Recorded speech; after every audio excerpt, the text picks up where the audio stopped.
In this video, we're going to talk about some simple and effective ways to use typography to kind of create a visual interest, in this instance, using logos. You know, I have some simple, kind of titles here for companies, and what you want to think about is looking at and evaluating the words themselves. So we have, blue bird hats, and establish what that visual may be, and when you do that, you can make some assessments. So in the case of bluebird hat, bring in the color blue. When you think of a bluebird, maybe think of it a little bit more of a decorative. Also, when you're dealing with scripts in this instance, make sure that you adjust that kerning space so you don't have odd gaps, which happens in decorative. But again, selecting a typeface based on what the actual word is can make some differences in how you go about making selections. And then assessing, is hat just as important as the name bluebird in itself? In this instance, probably. So you're going to want to establish the same size, and you can see that I just changed slightly the color. They're still blue. I'm going to put them both on the same baseline. So, and I have them touching now, kind of intertwining a little bit more, so it's reading more as one whole. Again, just keeping it simple. I didn't add a lot of crazy things. It is a script typeface, so that is enough. And then when you want to kind of make adjustments, you can see I'm going to put my little kind of serifed piece down there, in between there, and make it appear that it's wrapping more, keeping it simple but yet keeping it effective. Another example is sizing. When you're working with your elements, think about sizing a little bit more. So think, is black as important as swan, as important as eyeglasses? Doesn't have to be. And so in this instance, I'm going to go ahead and do black smaller than swan. I'm going to go ahead and get them aligned on each other, and probably keep them relatively close to kind of give the sensation of a black swan. The neck of the swan would be smaller than the body. So I'm going to make the body a little wider. Again, adjusting your kerning space will make some visual adjustments as well.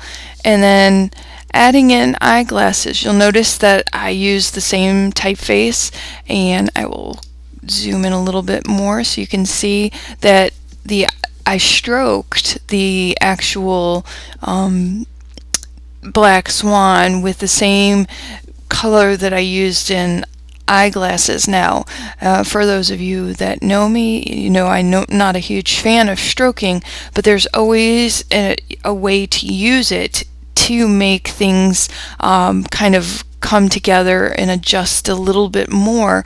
And this is just kind of creating the sensation of a pop a little bit. You'll notice that my stroke is not overt. It's really actually very small at a half of a point.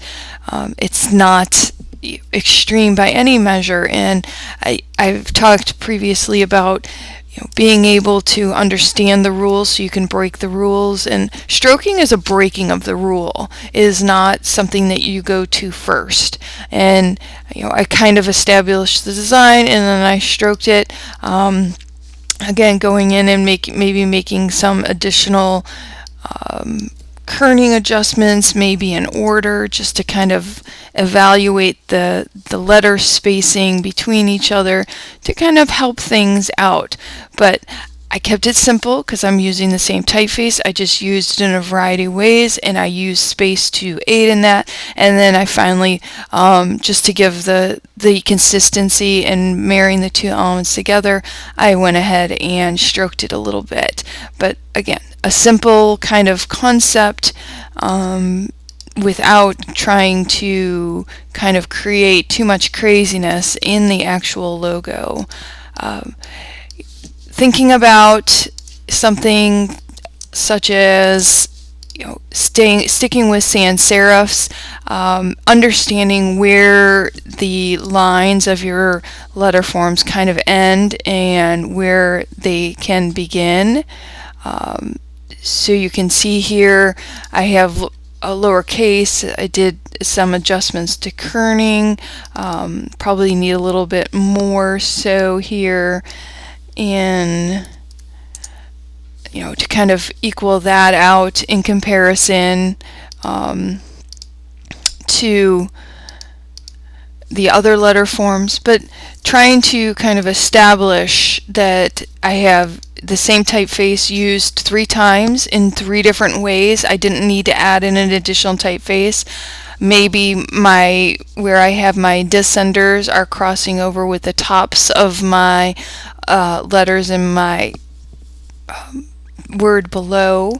Again, just trying to think of how to utilize what I've already created.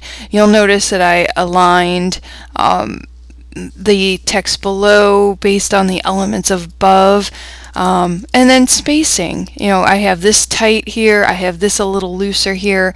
I added kerning space in between these. Instead of pulling it closer, I expanded it apart because I adjusted the kerning within here tight.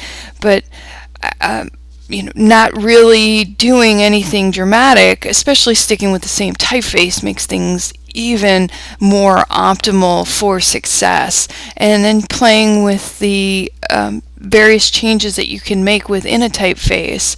I'm going to go ahead and turn off my frame so you can see it a little bit more. So when we look at these a little bit more, you can kind of see them in their whole and how I made those adjustments, and kind of working with what I have in a very simple and elegant way.